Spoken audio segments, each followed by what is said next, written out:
Hello, and welcome to Word on the Reef, a podcast where we take the plunge into one of the world's most spectacular natural wonders, the Great Barrier Reef.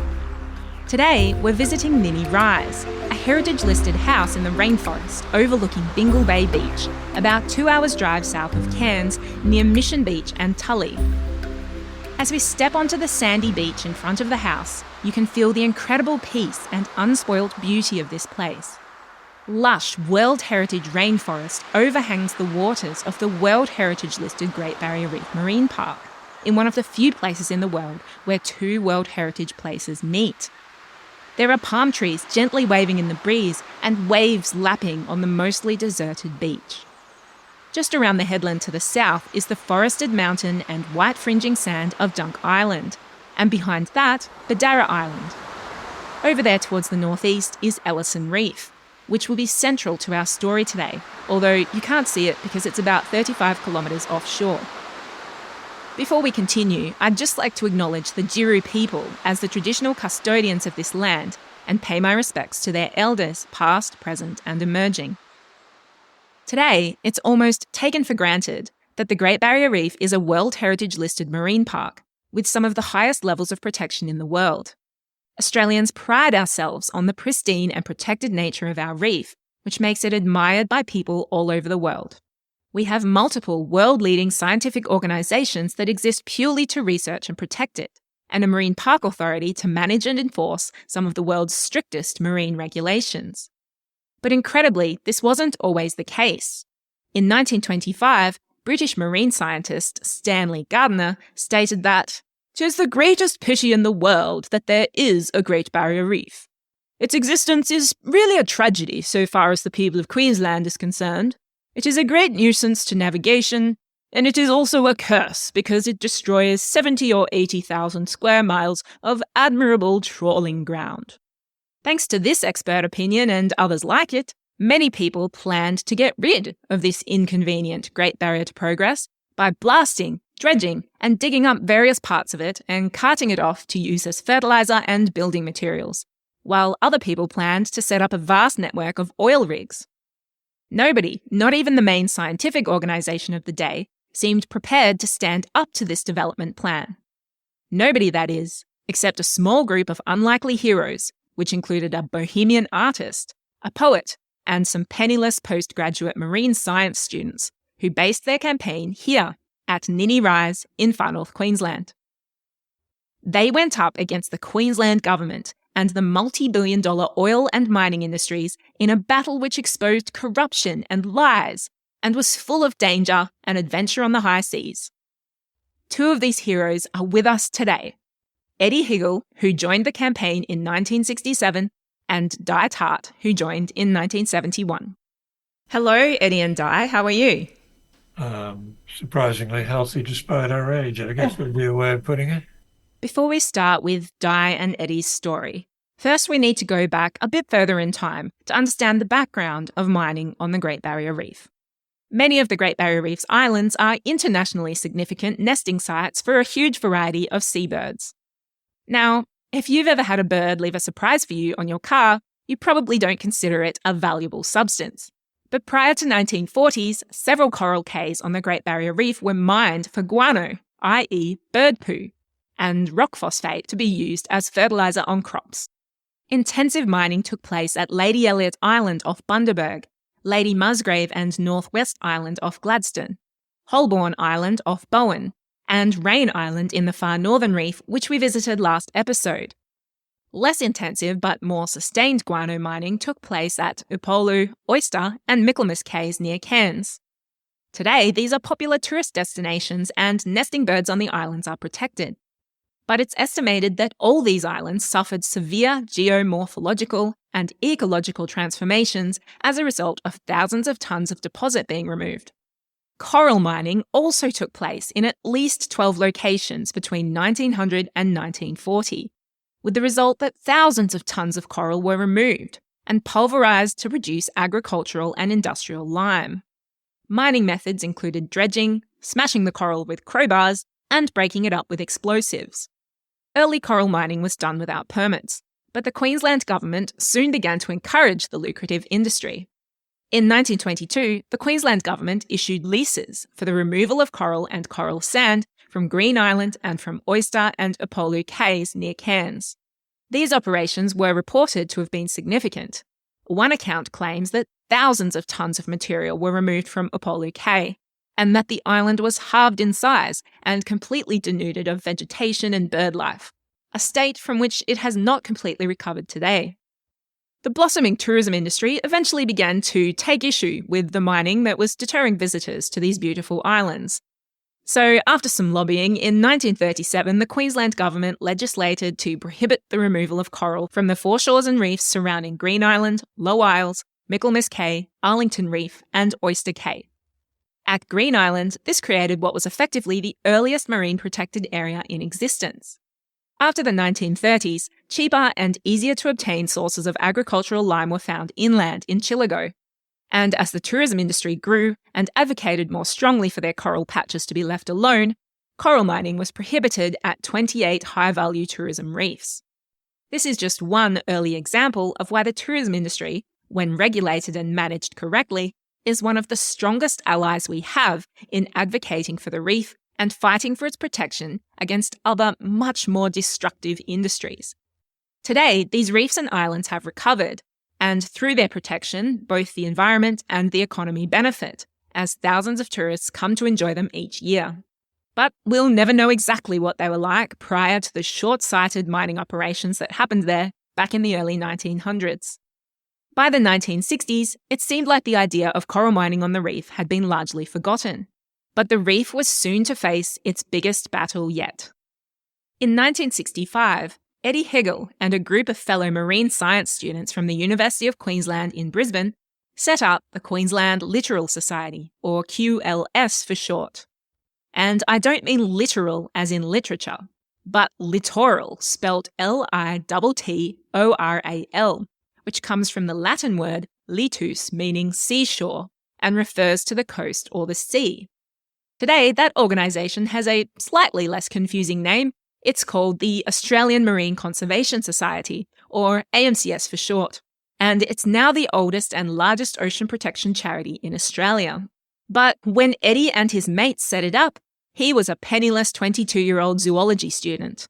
He had grown up snorkeling on the reefs of Florida, and his passion for marine conservation brought him to Australia to study the Great Barrier Reef.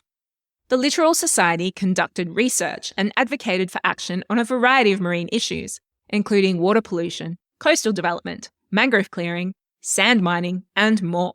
But they had no idea that they were about to be thrown into the centre of one of the most pivotal conservation battles in history. It all started in 1967, when Eddie was contacted out of the blue by Far North Queensland artist John Buist, who had concerning news.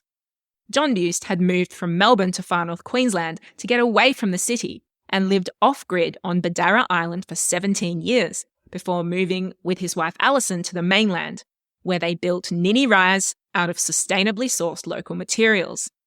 Drawing his inspiration from the reef and rainforest around him, John was the president of the Wildlife Preservation Society of Queensland, the state's first conservation organisation, which he co-founded in 1962. Along with the eminent Australian poet Judith Wright and ecologist Len Webb, he dedicated the rest of his life to advocating for the protection of the wet tropics environment, which in those days was not heritage listed and was much less protected than it is now.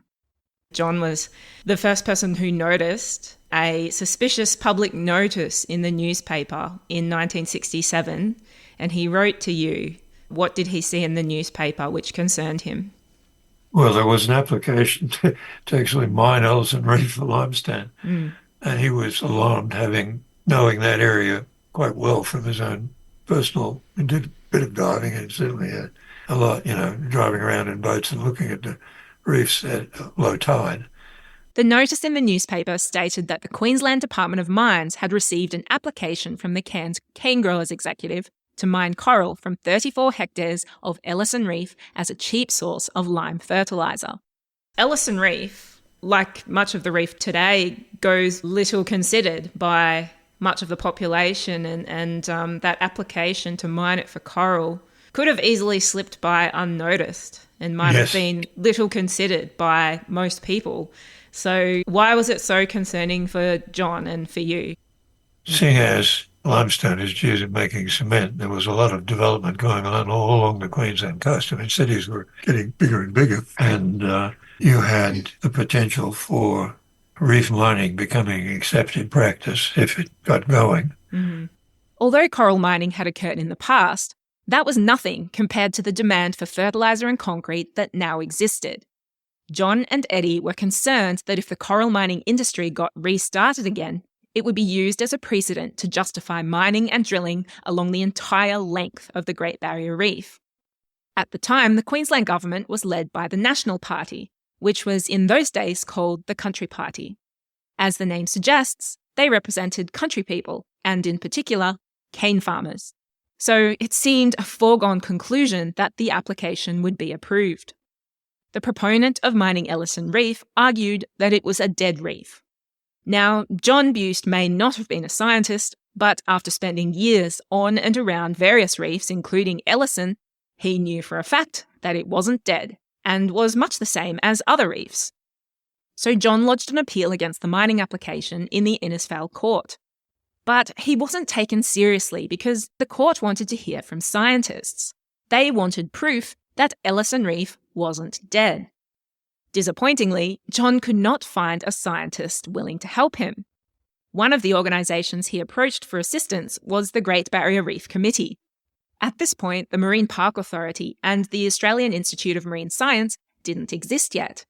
The only scientific authority on the reef was the committee, funded by the Queensland government, and tasked mainly with conducting geological surveys, which were, conveniently, helpful for assessing the mining resources of the reef. Studying the actual life that lived on the reef was considered a low priority. That's not to say there weren't any scientists concerned about the impacts, but they seem to have been of the opinion that mining and oil interests could not be stopped, and declined to get involved, apart from advocating for the mining and drilling to be done in a controlled manner. You asked the Great Barrier Reef Committee for help. Is it safe to say that they did not help? No, they didn't. They declined. They declined. Well, in fact, it was why QLS was invited to do the Ellison Reef survey. John originally reached out to the Great Barrier Reef Committee, and they declined. Yeah, they didn't want to be involved. It was too controversial. Hence the involvement of QLS in doing the Ellison Reef survey. Ross Robertson, who was a young diving biologist at the University of Queensland, and a local member of a diving club who had underwater camera, a good one. The Buist organised 2 volunteer local trawler fishermen, tiny little boats that were pretty well uneconomic because they were so small. That was our fleet to go out and study Ellison Reef. Mm-hmm. You know, we spent 2 or 3 weeks out on Ellison Reef in 2 little boats, which were unseaworthy in calm waters, and it wasn't calm. So we got sloshed a bit, but we showed that it was not, as the proponent to mine had claimed, a dead reef. It was a perfectly normal coral reef in which there were areas of large sloshy sediments around, and there was some damn good reef around parts of Ellison that were far from dead. There were 34 families of living hard corals containing 88 species, 34 families of mollusks containing 96 species, 45 families of fish containing 226 species were observed on Ellison Reef during the limited observation period. And we showed it was a normal coral reef full of marine life and that it shouldn't be mined. And it would set a precedent that was internationally undesirable, considering the Barrier Reef is the largest system of coral reefs in the world. And if you can't manage the best system in the world, it's going to happen to the rest of the world's coral reefs. I know, right? Because who gets to decide how dead a reef has to be before you can dig it up? Because all healthy reefs have some dead corals, but then they have the healthy corals as well. Exactly, that's the point. Cyclones do impact on them. Even just big storm waves can slosh coral around and break off staghorns. And that's how a lot of the sediments form and how the islands form even. So, you know, that's part of the natural system, but It's a question of how much you can tamper with it before it starts having really detrimental effects. And mining was going to be one hell of a lot of tampering. Yeah. It would be catastrophic would be a not inappropriate word. Meanwhile, John Buist used his considerable communication and interpersonal skills to build political and public awareness about the Ellison Reef proposal. He wrote to the Premier, the Minister for Tourism, the Minister for Conservation, and the Queensland Tourist Bureau. He also wrote letters to newspapers, generating widespread press coverage, and enlisted the help of his longtime friend, the Australian Prime Minister, Harold Holt. The two had gone to school together in Melbourne, and after being introduced by John to the beautiful reef and rainforests of far north Queensland, Holt bought a holiday home close to his place. John also spoke with friends in the sugarcane industry, and as it turned out, many of them were also opposed to the mining of the reef. The campaign was a huge success. In December 1967, everyone breathed a sigh of relief when the mining application for Ellison Reef was rejected. This landmark case set a precedent for not mining the reef and helped to boost public awareness and concern about the exploitation of the reef's resources. And that was to prove important because the battle was about to get a whole lot bigger. To hear what happened next, join us next episode for a dramatic retelling of the fight to save the Great Barrier Reef from oil drilling. If you'd like to learn more about the history of coral mining on the Great Barrier Reef, I highly recommend you check out the sources I've used for today's episode, which I've referenced in the show notes and episode description. There are several books on the topic and a very interesting James Cook University research paper which you can access online. If you'd like to support the Australian Marine Conservation Society and the work it's doing today to protect the reef, visit www.fightforourreef.org.au and get involved. If you're enjoying this podcast, please subscribe to this series and follow Word on the Reef on Instagram to get notified when it's time for our next adventure. This is a not-for-profit passion project, so if you enjoyed it, please write a review, share, and tell your friends. If you'd like to sponsor this podcast, please consider becoming a patron for as little as $5 a month over at patreon.com/wordonthereefpodcast. You'll get a shout out, and the proceeds will help towards covering costs like podcast hosting, email hosting, editing software subscriptions, and so on. This week, I'd like to give a shout out to Gemma. Thanks, Gemma, for your support for our beautiful marine environment. That's all for now. Best fishes, and see you next time.